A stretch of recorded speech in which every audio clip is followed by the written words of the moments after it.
Is your job taking over your life?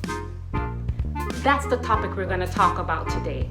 Hi, my name is Deborah from #DebTalk, and this is an informal mentoring space on YouTube where I share with you advice, guidance, thoughts to help you not just survive, but thrive in the workplace.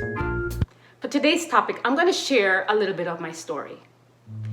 It is the riskiest thing that I think I've done, and that is leaving a job without having a plan B. And when I say I didn't have a plan B, I mean that there was no job lined up for me after I left the job that I was planning to leave. I mean that I didn't know a friend of a friend that was going to hook me up with some kind of job. There was no plan B. But I knew I had to leave. I knew I had to leave because of the fact that I was working until 1, 2, 3 o'clock in the morning, and I'm talking about in the building as well as remotely. And I didn't see an end in sight where that was concerned. I knew I had to make a change because working through holidays, not taking them at all, being left at work during early release days had become a norm for me. And finally, I knew I had to get out when I started having chest pains. I remember when I started having chest pains, just thinking / praying, I'm not quite sure, but I remember saying in my mind, Lord Jesus, I'm gonna be so ticked if I die in this place and if I die now. And what I was thinking was simply this. I couldn't look back on the year before or the year before that and say that, it was pretty good. I had a great time. It's just that, there were those moments when things got busy or unsustainable, but for the most part, it was good. I couldn't say that. The year before that and the year before that, it was all the same. I did make the decision to leave that role. And it was a decision that required a lot of consideration, praying, talking with my family, but I did finally make the decision to leave the role. Let me do a little sidebar here. I'm not telling you to leave your job. Let me translate. I'm not telling you to leave your job. It was just the right decision for me. I wanted my life to go in a different direction, and so I made that decision. So my journey is not the same as yours, so please just know that it is a decision that you should never take lightly. A little after I left the role, I remember just trying to reflect, to figure out, how do I do this better next time? How do I do work well where it's not taking over my entire life? How do I fit the pieces with my faith, family stuff, health related stuff? How do I fit it all together so that it's a good and healthy balance? And then this thought just kind of floated up in my mind, a thought that I did not consciously think. Has that ever happened to you? Well, the thought went something like this. Stop trying to fit your whole life around work. Work is just one little dot in a bigger life. Instead, put me first and the rest of the stuff will fall into place. Well, I was completely just shocked. I mean, obviously, as a person of faith, I believe that was God helping me with some clarity.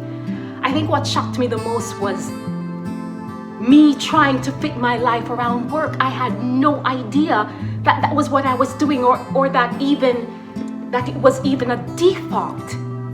Why was it my default to do this? Practice. Apparently, I had been doing this obviously for years. I'd done it with the previous job where everything during the week, everything on the weekend basically had to fit around work. Whether I was at work or away from work, work was taking up mental real estate that was crowding everything else out. So I got to that default place through practice.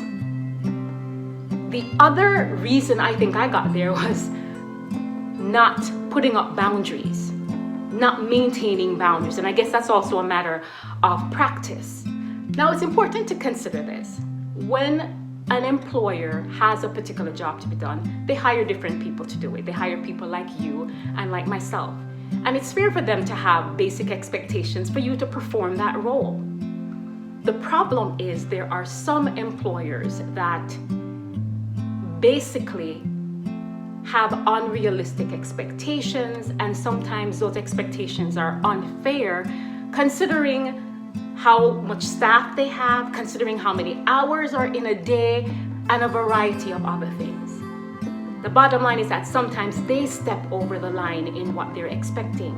But the thing is that you and I have to know what our line is, and we have to make sure that we speak up when someone is stepping over those boundaries. I have to take ownership for what I allow to occur. Nobody ever forced me to work those long hours. Nobody physically held me to my computer or held me in the building. That was a decision that I made.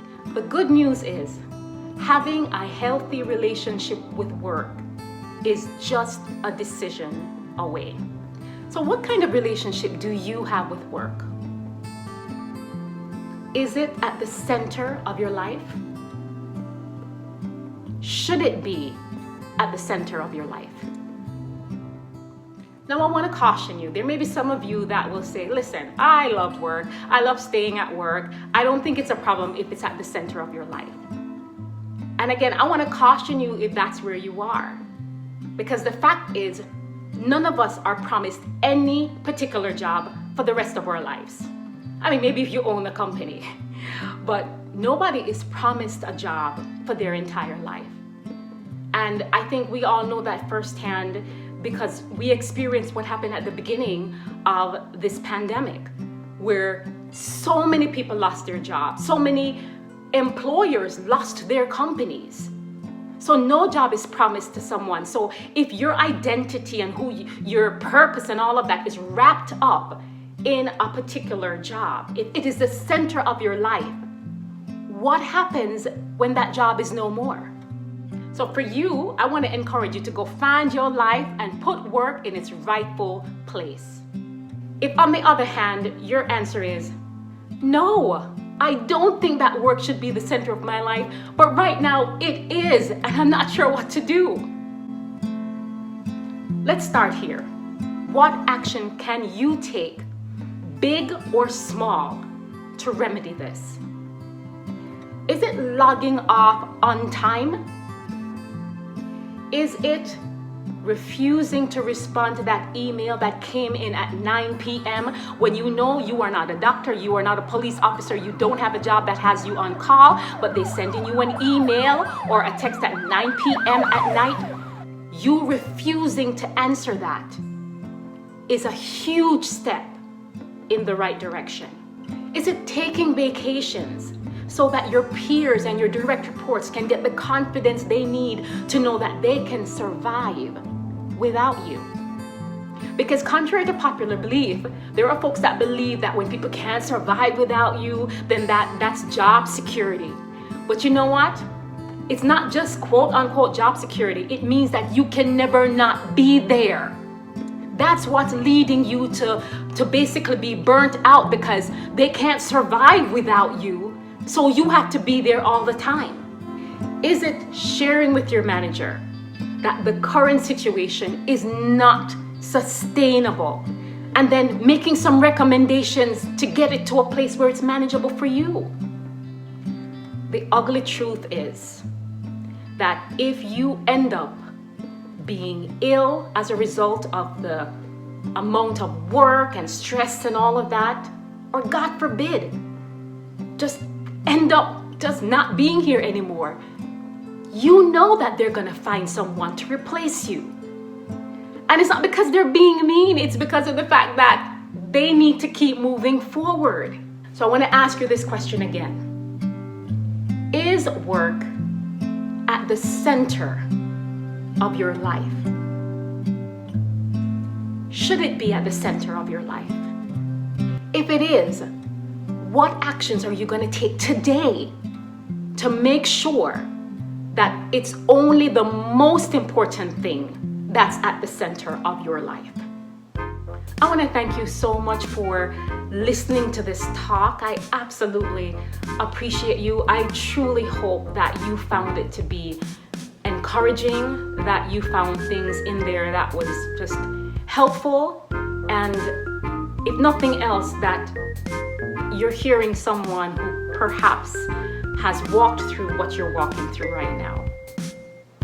I would love to hear from you. Would you drop me a comment just sharing if you've had an experience like I've described? And please, please, please go ahead and click that like button so that videos like this would just come up in front of people that need it, and share it with someone. I know that you know someone who is walking through this. Take the time and share this video with them and encourage them. Have a great work week.